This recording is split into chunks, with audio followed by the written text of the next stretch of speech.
What is up, everybody, and welcome back to another The Nerdy Misfits presents MCU reviews. MCU reviews.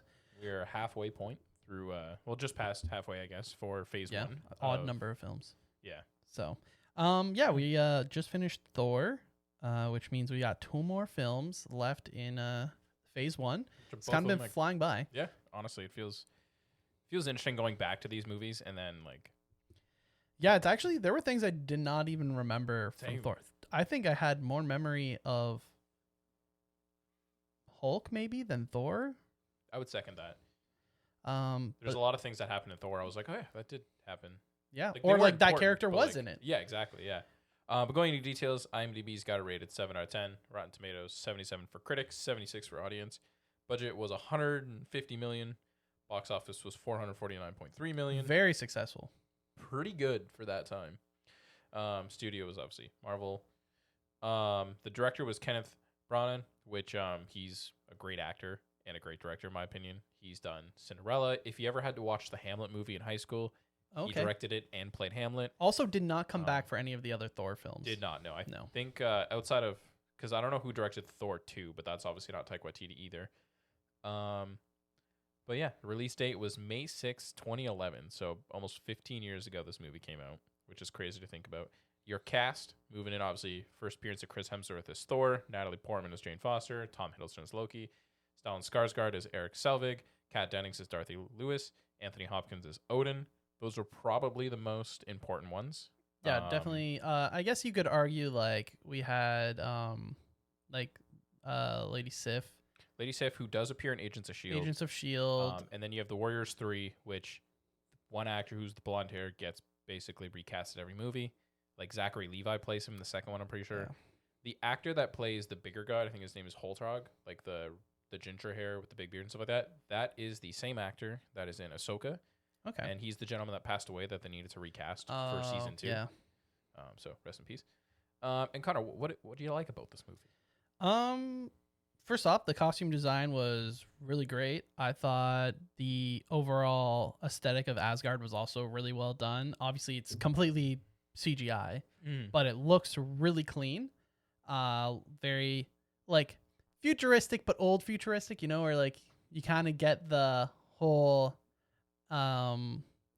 mythology-esque look of it, but in a futuristic sci-fi kind of way. So I thought that looked good. Obviously, the costumes were just chef kiss. I mean, obviously, you have Thor coming out looking like comic book Thor with the initial helmet. Yep. Obviously, doesn't wear it at all. No, but that's definitely just more of an Easter egg. Definitely a tease for the fans. But I love the chainmail and it looked absolutely fantastic. Also, seeing the short hair on Thor was because he has such long hair in every other film. I was like, huh, like, it's much shorter than I. Well, he goes back to being short hair in Thor 3, I think. Right, where it's like completely shaved off. But I just mean like I thought it would have been longer hair, but it wasn't. Not that that's a dislike, but just an observation, if you will. Other than that, I thought overall the combat was good. Obviously a lot more power based. Yeah. But still enjoyable. I will say that the Mjolnir scenes did look a little bit aged, off-putting, some of them. Yeah. Those are probably my least favorite parts of the fights, but overall it was quite enjoyable. It definitely had that Marvel humor mixed with the story, but still having some serious like the mix was good. Unlike what we saw in Hulk. Definitely didn't see in the Hulk, and had a better story than Iron Man 2. I would agree. Yeah. What about you? What did you enjoy? I thought overall the effects looked great. I thought the effects of Frost Giants looked good overall, like the red eyes and just like their design and their power of the like ice, when they're looked good. Anthony Hopkins, stellar cast as Odin, just goosebumps. Yep, especially in the scene when he's like whispering into the hammer, just like gets you going. It. I don't have this in a note, but when they were in the Frost Giants kingdom, like later on, it gave me similar feels to the Underworld from Percy Jackson. Yeah, like the barren waste, like just random stuff. Props, costume, set design were all different. And then another big thing was Dutch tilts during high emotional scenes, like when Thor's being interrogated by Phil Coulson, and it's just like it's purposely on an angle, and it's off-putting in a good way. And then even like when Thor goes to try and get the hammer, and he's like pulling at it, and then he just gives up and he just starts looking into the sky. He has like a pouring realization. rain. Yeah. Yeah. It's such a good turning point in the movie, and like with the camera direction. Because at that point, he's also still so cocky. Oh. And I he's forgot not how like he's egotistical not yeah, he is. he's not humbled until he finally tries to pick up his hammer, and then he's just like, he's like, oh, what's going on here? yeah. And then Loki coming back right after that too, and being like, yeah, so father's dead. Oh yeah, Loki was great. I think the buildup of Loki in this movie is insane because he's so introverted and quiet in the beginning. And he seems like he's just going with the flow, Yeah, like just kind of following his brother, doing what everyone else is just doing. kidding. But really, he's actually kind of the puppet master, causing the conflict. Yeah. Not just between obviously himself and Thor and his father, but also all of Asgard. all of Asgard and the Frost Giants and everything. Like he's causing everything. I should also we didn't put this in, but Idris Elba as Heimdall. Yeah, it's great. That's another great cast. Anything you didn't like about the movie? Dislikes, like I said, the hammer throw. A couple of the hammer throws were just you could just tell how fake they were. Mm-hmm. And it just didn't seem smooth. It just like seems so unnatural looking. Yeah. I honestly did not care for the Warriors 3. Lady Sif was okay, but like the Warriors 3, I just so irrelevant. They're relevant, but it feels like they're only relevant because there needs to be someone that kind of goes to Thor. Yeah. And that's their whole purpose. Is just like, oh yeah, we have these people that just kind of follow Thor no matter what, even if they don't think even though they don't think what he's doing is right. And then they end up following to try and save Thor, and that's their purpose. Even though they honestly are kind of useless. All they do is just basically give the information that Odin's alive. That is their purpose, because they can't fight the Destroyer. No. It's just they basically do nothing to it, and then not until Thor is worthy again. Yeah, to actually defeat the Destroyer. So I didn't really care for them at all. And then I felt like the Destroyer was kind of like I know that it's not the true antagonist. The antagonist is obviously He's a Loki. mini boss. But yeah, it was like so like meh. I didn't love it, and it was so short. Yeah. So I was definitely like one of my. It's a nitpick, really, but I didn't really care for the Destroyer. What about you? Fair. I think my dislikes, and this is still me just being nitpicky too, is the bar scene. It just felt to me kind of felt out of place. Oh, but I know it makes sense, but it just I don't know. I don't know. I can kind of see the that like Norris kind of like we drink like we drink together even though we fight it out and then we're cool. Exactly. Yeah. And I kind of liked it, especially when he comes back and he's like he made his ancestors proud. That is true. Yeah. I don't know. Obviously, it's a good way to get Thor back to Jane Foster as well. Yeah. So I also love the old makes sense, speech. Yes. For Thor. Like I kind of miss it going back and watching this, and then obviously I don't think he talks like that after Avengers. I don't think so. He already starts to pick up more common tongue, if you will. Yeah. Well, I just remember in Avengers, I'm pretty sure Tony makes a comment about like Shakespeare in the Park. Yeah. And then I think after that, it's very little old. But I liked it. It's good. I think it definitely and it helps with the comedic moments. To be honest, it does because he doesn't understand. No, it works. It's great. Also, one of my favorite moments, I guess, in general, is just Darcy in general. I know that the character is definitely a hit or miss for a lot of people, where having someone really focus as just that comedic relief. But I don't know, just the delivery of a lot of her lines, like how just smart alecky they are. I really like her character. Yeah, I was shocked when they brought her back later on for WandaVision. To be what honest. about with the duck? What do you mean, like the getting married and having a child, a celestial being child? We don't need that. Does not exist in my head. Okay, that whole what if episode. No, Birdie does not exist. But I did really enjoy her character. Like it just adds like this little bit of like, and then she's like not even a proper MD. No. In the same field. Only one that applied. For she's the only one that applied to Jane's understudy, which is hilarious.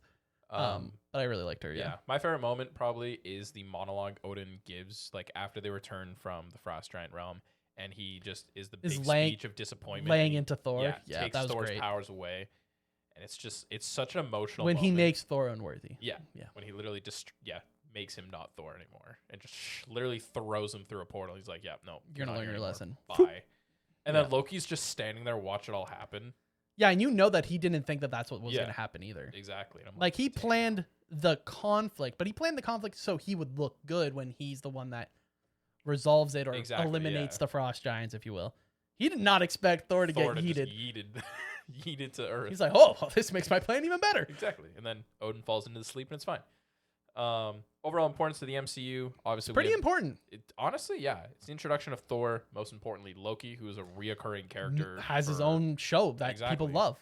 Exactly. Quick Hawkeye introduction, which is fun. Quick, yep, nice. Only for really fans I would recognize his name, Yeah. right? Like that's the big one. Obviously, he grabs a bow instead of a sniper. Yeah. That was also the instant I was like, I don't even remember Hawkeye being in this film, but there he is. I only remember him being in it for like 5 seconds. I didn't know But he was actually there had, for a like, good chunk. Yeah.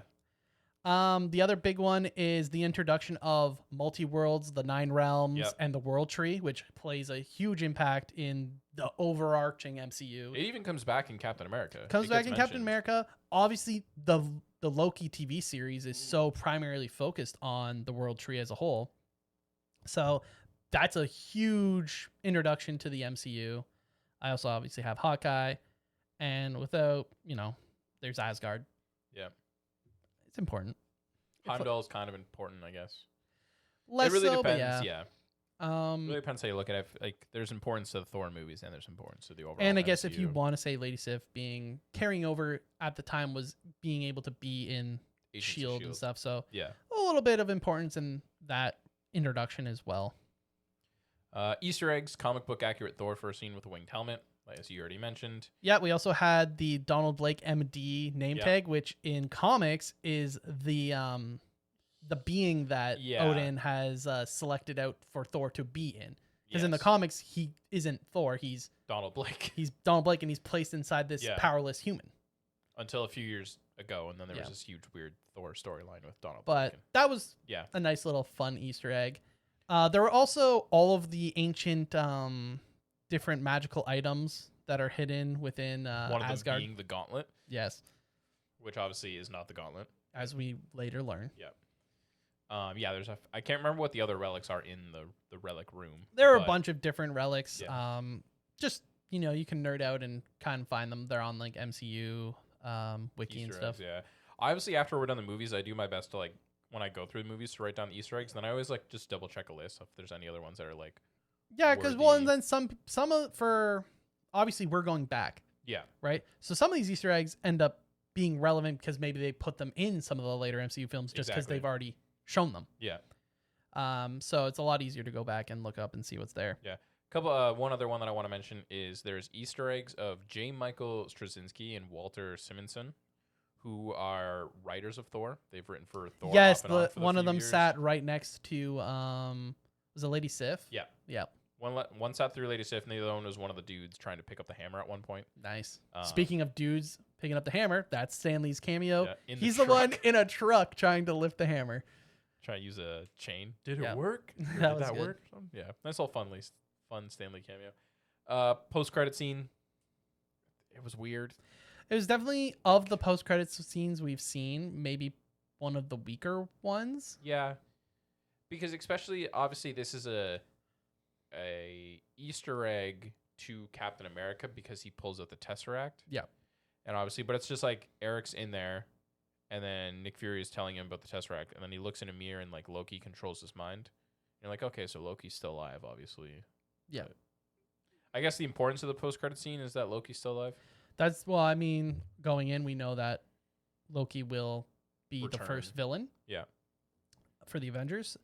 So it was important to see that he was alive and that he's already starting a new puppeting Yeah. his game, if next you will. plan. Yeah. Because now we know if we see some characters again, we'll be like, huh, is this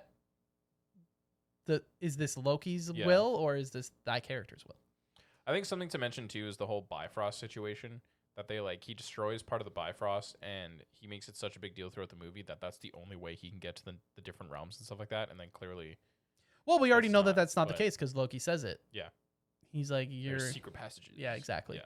So we know that there's other routes. Obviously, in this one is a big. I think this is a big drift from the comics, which is having Loki be a frost giant. No. Is that comic book accurate from his initial? From his initial, I don't know. It might actually be in Norse mythology though. That Oh, okay. He's half frost giant. I'm not entirely sure. I might. That might be a Marvel thing.